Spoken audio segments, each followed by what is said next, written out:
জামায়াতের প্রতিষ্ঠান ইসলামী ব্যাংক তার কর্মকর্তাদেরকে দিয়ে কিভাবে এই নির্বাচনে, সামনের নির্বাচনে জালিয়াতি বা কারচুপি করবে তার একটা পরিকল্পনার ছোট একটা অংশ আমাদের সামনে হাজির হয়েছে। অনুসন্ধানী সাংবাদিক জনাব জুলকারনাইন সায়ের একটা ভিডিও আমাদের সামনে আপলোড করেছেন, যেখানে একটা অনলাইন মিটিং, সেখান থেকে আমরা বেশ কিছু তথ্য জানতে পারি এবং খুবই অ্যালার্মিং এটা। এবং এই অনুমানটা বিএনপি আগেই করেছিল, বা আমরা যারা রাজনীতির খোঁজখবর রাখি তারা এটা ধারণা করতে পারি এটা আসলে হতেই পারে। বিএনপি কিছুদিন আগে বলেছিল ইসলামী ব্যাংক সহ জামায়াতের যে প্রতিষ্ঠানগুলো আছে সেগুলোর সদস্য, বিশেষ করে ইসলামী ব্যাংকের কথাই তারা বলেছেন, তাদেরকে নির্বাচনী কোনো দায়িত্ব পালনে যেন না ডাকা হয়, এটা খুব ক্লিয়ারলি বলেছিল। এবং এটা তাৎক্ষণিক প্রতিবাদ জামায়াতের পক্ষ থেকে হয়েছে। কি কি হয়েছে এই কলে আমরা সেই জায়গায় আসব। আমরা জানি যে নির্বাচন নানা রকম সরকারি বেসরকারি কর্মকর্তার পার্টিসিপেশন ছাড়া একটা নির্বাচন করা যায় না। যেহেতু আমরা একই দিনে নির্বাচন করি, তাতে আমাদের দেশে যদি ৪৫,০০০-এর মতো কেন্দ্র হয়, তাতে পুরো কেন্দ্রের যিনি প্রধান প্রিসাইডিং অফিসার ৪৫,০০০ মানুষ লাগবে। এরপর পোলিং অফিসার আরও ভেতরে থাকবেন আরও অনেকে, তার কয়েকগুণ পোলিং অফিসার লাগবে। এইভাবে বিভিন্ন সরকারি এবং বেসরকারি প্রতিষ্ঠান থেকে, স্কুল, কলেজ, ব্যাংক, সরকারি বেসরকারি বিভিন্ন জায়গা থেকে এই ধরনের অফিসারদেরকে নিয়োগ করা হয় যাচাই বাছাইয়ের মাধ্যমে। একটা প্রতিষ্ঠান ইসলামী ব্যাংক স্পষ্টভাবে এটা একটা জামায়াতের প্রতিষ্ঠান। সুতরাং যেখানে ওই মতাদর্শের মানুষ আপনি ক্লিয়ারলি জানেন, সেখান থেকে কেন আসলে নিয়োগ হবে এই প্রশ্ন আসতে পারে। আমি আসছি এই প্রসঙ্গে আবার। এখানে যে কথোপকথনটা আসছে আপনারা একটু দেখে নেবেন, এটা দেখে নেওয়া উচিত হবে। এখানে এক ভদ্রলোক মিস্টার জলিল, ওনার পরিচয়ও বলছি। তো এই ভদ্রলোক প্রথম জানতে চান জনাব শফিকুল ইসলাম মাসুদ, যিনি ঢাকা দক্ষিণের জেনারেল সেক্রেটারি জামায়াতের, কি করবেন তারা, তাদের কর্মকর্তারা বিভিন্ন ক্ষেত্রে দায়িত্ব পালন করবেন, সেখানে তিনি নির্দেশনা দিচ্ছেন। মানে তারা কোথায় পড়বে, তারা ভেতরে পড়বে না বাইরে পড়বে, ভেতরে পড়লে কি কাজ করতে পারবে তাদের হয়ে, বাইরে পড়লে কি কাজ করতে পারবে তাদের হয়ে, আপনারা শুনবেন, আমার বলার দরকার নেই। কিন্তু এটার জন্য তারা আবার তাদের থানা বা ওখানকার দায়িত্বশীলদের সাথে যোগাযোগ রেখে কাজ করতে বলা হচ্ছে। খুবই ইন্টারেস্টিং। মানে রাষ্ট্র বা নির্বাচন কমিশন যাদেরকে নিয়োগ করবে নিরপেক্ষভাবে নির্বাচন করার জন্য, তারা বুথের মধ্যে, কেন্দ্রের ভেতরে বা বাইরে যদি দায়িত্বে পড়ে, তাহলে জামাতের জন্য কি কাজ করবে সেটার জন্য তারা জামাতের লোকাল যে দায়িত্বশীল আছে, নির্বাচন পরিচালনার যেসব লোক আছে, তাদের সাথে কোলাবোরেট করে সেটা নেবে। আমার এসব বলার আগে জনাব মাসুদ খুবই আল্লাহর নাম নিচ্ছেন এবং এটা আল্লাহ সন্তুষ্ট হবে তবে এসব বলছেন। একটা ইসলামের নামধারী দল কি করে, একটা অন্যায়, একটা জালিয়াতির জন্য তিনি এই ধরনের কথা বলছেন। মিস্টার জলিল, যিনি প্রথম শুরু করেন, যাকে আমরা প্রথমে দেখি, তিনি হচ্ছেন ইন্ডিপেন্ডেন্ট ডিরেক্টর ইসলামী ব্যাংকের।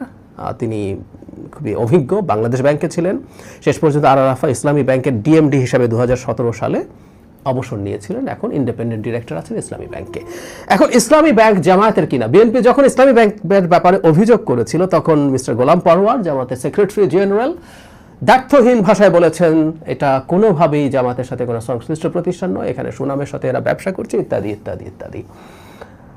উনি হয়তো ভুলে গিয়েছিলেন, মানে এই দলটার সমস্যা হয়েছে এখন এটা, ওনাদের কে কখন কি বলে এটা হিসাব করেন না। এবং প্রচুর মিথ্যা যখন বলতে হয় তখন স্মরণ শক্তি ভালো রাখতে হয়, মিথ্যা বললে স্মরণ শক্তি ভালো রাখতে হয়। রিপিট, জনাব গোলাম পরওয়ারের মাথায় রাখা উচিত ছিল যে 29 ডিসেম্বর তাঁদেরই আমির ডক্টর শফিকুর রহমানের বক্তব্য আমি পড়ি। কেউ কেউ বলেন এই ব্যাংক ইসলামিক অমুক দল তমুক দল দখল করেছে, এই ব্যাংক কেউ দখল করেনি, এই ব্যাংক তার মায়ের কোলে ফিরে আসবে ইনশাল্লাহ। উনি তার আগে বলছেন ডাকাতের বেশে নতুন ব্যাংক ডাকাতেরা 5 আগস্টের পর ব্যাংক দখল করতে গিয়েছে, তারা পালিয়ে গেছে। জামায়াতে ইসলামী ব্যাংক দখল করেনি, বরং এই ব্যাংক তার মায়ের কোলে ফিরে এসেছে। জামায়াতে ইসলামী ব্যাংক দখল করেনি, এই ব্যাংক তার মায়ের কোলে ফিরে এসেছে। জামায়াতে ইসলামী ব্যাংকের মা, এটা আমরা জানি, এটা আমরা জানি দীর্ঘদিন থেকে। জামায়াতে ইসলামী শুধু না, আরও অনেকগুলো প্রতিষ্ঠান, ডায়াগনস্টিক সেন্টার, তারপরে ফার্মাসিউটিক্যালস, ইউনিভার্সিটি, কি আছে এই দেশের লোকজন জানে। মানে এগুলো নিয়ে না যখন আদিক্ষেতা করেন তারা, এই মিথ্যা কথা বলে, এটা জামাতের রাজনীতি শুধু না, যেমন আবারও বলছি, তারা ইসলামী দলের কথা বলেন, তারা সৎ লোকের শাসনের কথা বলেন, সে ব্র্যান্ডিং অত্যন্ত বাজেভাবে ধাক্কা খায়। এই বাস্তবতাটা তারা বোঝেন কিনা আমি জানি না। সুতরাং ইসলামী ব্যাংক নিয়ে এই দেশের লোক, মানে সাধারণ মানুষ, একেবারে সাধারণ মানুষকে জিজ্ঞেস করলেই বোঝা যাবে। আমি ব্যক্তিগতভাবে মনে করি এই ঘটনার পর নির্বাচন কমিশনের সদিচ্ছা প্রদর্শন করতে হবে। একদম সরাসরি। অত্যন্ত গুরুত্বপূর্ণ একজন জামায়াত নেতা, অত্যন্ত গুরুত্বপূর্ণ, শুধু দক্ষিণের সেক্রেটারি জেনারেল তা না, তিনি খুবই সিগনিফিক্যান্ট একজন নেতা এবং ইসলামী ব্যাংকের অত্যন্ত বড় পদে আসীন একজন মানুষ। এই দুজনের কোলাবোরেশনে যখন এরকম পরিকল্পনা হচ্ছে, আলাপ আলোচনা হচ্ছে, সেখানে নির্বাচন কমিশনকে অন্তত ইসলামী ব্যাংকের কোনো কর্মকর্তা কর্মচারী যাতে আগামী নির্বাচনে কোনো ধরনের দায়িত্ব পালন করতে না পারেন সেই ব্যবস্থা নিতে হবে, বা সরকারেরও নিতে হবে। সরকারেরও এই ব্যাপারে আলাপ করার দরকার আছে বলে আমি মনে করি। সরকার যদি এটা সরকারের দায়িত্ব নয়, এই দায়িত্ব এক্সক্লুসিভলি নির্বাচন কমিশনের, কিন্তু তফসিলের আগে সরকার নিজেও এই ব্যাপারটা নিয়ে খোঁজ খবর করতে পারে, করা উচিত হবে। আর নির্বাচন কমিশনের তো উচিত হবেই। নির্বাচন কমিশন এখন পর্যন্ত এই ব্যাপারে কোনো মন্তব্য করেনি, এই ব্যাপারে কোনো মন্তব্য করেনি, কারণ কেউ কেউ বলতে পারেন যে তফসিলের আগে হয়নি তাই এটা নিয়ে করা যাবে না। একেবারেই তা না ব্যাপারটা। তারা নির্বাচনী ব্যবস্থাপনার সাথে জড়িত আছেন, তারা যেহেতু জড়িত আছেন তাদের চোখে যদি এটা এসে থাকে, আসা উচিত, তারা এই জিনিস দেখবেন না কেন? এমনকি এই কথোপকথন আমি অন্তত ঘেটে দেখলাম, আমি যে রিপোর্টে, বাংলা টিভির একটা রিপোর্ট আছে সেখানে দেখলাম, আমি ঘাটাঘাটিও করে দেখেছি, জামাত কোনো ফর্মাল আর অফিসিয়াল প্রতিবাদও করেনি। মানে ইদানিং তো বলার সুযোগ আছে এটা এআই দিয়ে বানানো হয়েছে, আগে বলতো এটা এডিট করা হয়েছে, সুপার এডিট করা হয়েছে, আওয়ামী লীগকে দেখতাম।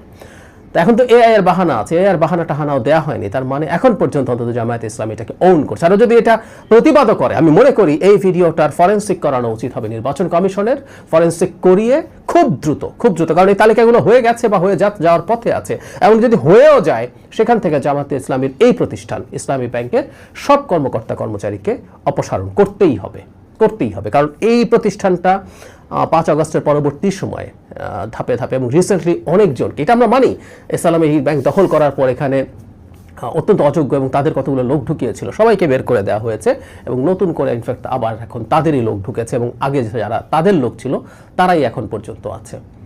জামাত নির্বাচনকে প্রভাবিত করার জন্য কি কি করতে পারে আমরা একটা একটা করে আমাদের সামনে আনভেইলড হচ্ছে। কিছুদিন আগে জনাব শাহজাহান চৌধুরী কিভাবে প্রশাসনকে কবজা করবেন, কিভাবে পুলিশ তাদের কথায় উঠতে বসতে হবে, কিভাবে মামলা তাদের কথায় দেবে, গ্রেফতার তাদের কথায় করবে, সেটা পুলিশ কিভাবে সামনে পিছিয়ে প্রোটোকল দেবে প্রার্থীকে, সেটার কথা যেমন জানিয়েছেন সেটা আমাদের সামনে রিভিল্ড হয়েছে। এখন এটা রিভিল্ড হলো একটা ভয়ঙ্কর একটা অ্যালার্মিং সিচুয়েশন।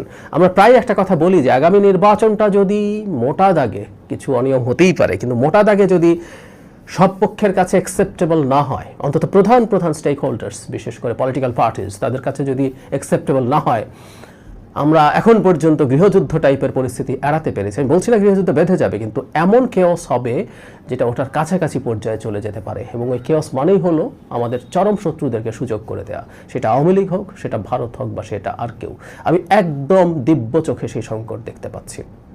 জামায়াতে ইসলামী রিসেন্টলি ক্ষমতা যাওয়ার ব্যাপারে এতটা কনফিডেন্ট হয়ে উঠছে, সম্ভবত তাদের এই ইলেকশন ইঞ্জিনিয়ারিংয়ের প্ল্যানগুলো তারা মেটিকুলাসলি ডিজাইন করতে পেরেছে। এবং যেটা হয়, এই যে এই চুরি করতে হবে, এটাও তাদের যাদের কাছে আছেন তাদের কাছে রীতিমতো আল্লাহর নাম নিয়ে করা হচ্ছে, এবং প্রত্যেকের মধ্যে এই পারসেপশন হয়তো ঢোকানো হচ্ছে চুরি করে হলেও জামাতকে ক্ষমতায় আনলেও সেটা যে কোনো ফর্মে আল্লাহর বা ইসলামের সেবা করা হয়। ভয়ঙ্কর সব অ্যালার্মিং ব্যাপার।